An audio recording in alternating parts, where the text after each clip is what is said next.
Good morning. I'm Rob Lester, your host for the Living Faith by the Letter weekly video series. I'm here at the Augusta Church of Christ in Augusta, Kansas.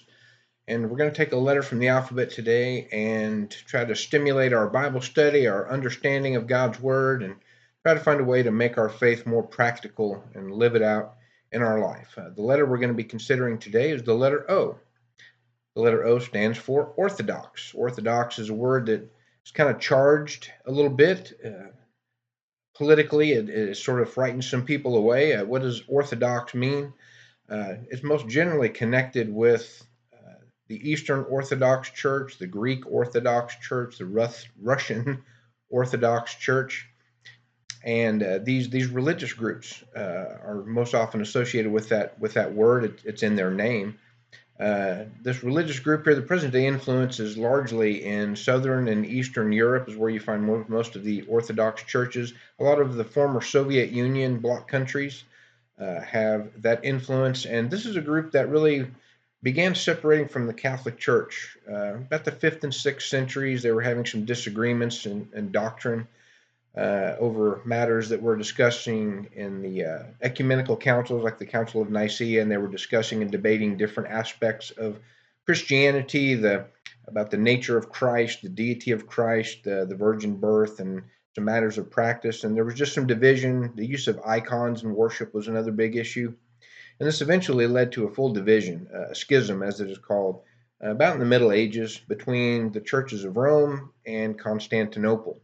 The bishops of Rome and Constantinople both sort of took the split there and took their part with them, and with that, the church in Constantinople became known as the Orthodox Church, the Greek or the Eastern Orthodox Church, and the Roman Church would have been called the Western Church by that understanding. But basically, the Orthodox Church rejected the Pope's universal authority in some matters of doctrine. Their practice is very similar to Roman Catholicism on the surface, but there's some important distinctions. Um, the Orthodox Church practices baptism by immersion as opposed to infant baptism by sprinkling or pouring. There's the Orthodox Church also denies Virgin Mary, the Immaculate Conception, that she was conceived without sin. They don't believe in purgatory, that concept, and most notably is maybe their permission of the clergy to marry. So Orthodox priests can marry, and that's starkly different than what we find in the Catholic Church. So that's by no means an extensive discussion of the doctrine of the Orthodox Church, and if I got any of that wrong, I apologize. I just wanted to give you a thumbnail sketch of that group. Webster's dictionary defines the word orthodox as conforming to an established doctrine. That word doctrine, again, is a scary word for some. Um, the word doctrine simply means teaching, especially regarding religious matters, so religious teaching. So you have orthodoxy, which is the practice of established doctrine, accepted teaching. Orthodoxy is really opposed to the other side of the argument, which we would call heresy or heretics. Heresy is a departure from established and accepted teaching, of which orthodoxy represents. So you see those two kind of working in conflict. Another way to look at orthodoxy, when you hear that word, may be to consider it like the word conservatism, which is again another dirty word in the minds of some with the political baggage that sort of comes along with it. But what is conservatism really? Conservatism is conserving. It simply means retaining and holding to what has been previously established versus changing those things, which would be the heresy side of the coin. So many of these ideas where there's an established teaching, there's a departure from that teaching. We need to ask why that change has occurred and was it a good thing. We need to ask, why was it first established? How did it become accepted and established teaching on a matter, and does it need changing? Because sometimes it does. For example, in the United States, we needed to change our understanding about slavery, for example. That was a necessary change. So sometimes it does need to be changed. But we also need to remember that some of these previous doctrinal battles, like the things they were arguing about in the ecumenical councils, for example, something that we still have debates on from time to time, which really kind of gotten out of favor. But Back in the early part of the 20th century, there was a lot of debates about religious matters. Some of these arguments have been had, and they were hard fought battles, and they've been won.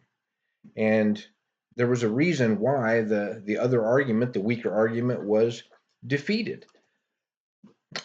Some of these things that we would call heresies, again, that are departures and changes from, rejections from accepted teaching. Some of these heresies, when they came along, someone had a new idea, they came up with something, and they thought, I think this is how this goes. And the accepted teaching was, no, that doesn't jibe with what we understand right now, the accepted truth to be on that matter. Some of those heresies were resisted and were rejected because they were just wrong.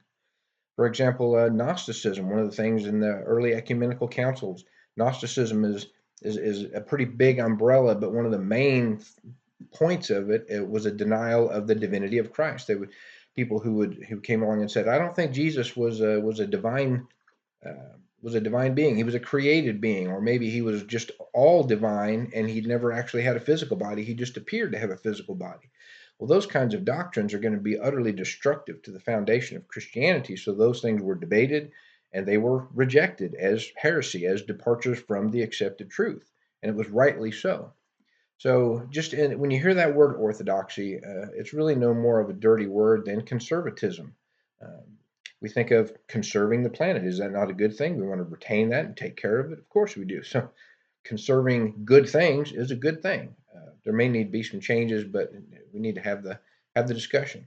As far as biblical Christianity, should we conserve biblical Christianity? Should we hold to that orthodoxy? Of course, because it has been verified, it has been confirmed to be divine from God with miracles and attestations and witnesses. So it is something that has been proven true, and we should hold to that accepted teaching and reject anything that would challenge that and regard it rightly so as heresy. So quick overview of the word orthodoxy might clear some of that up and make it not sound so scary and frightening. And I hope that is a blessing to you today.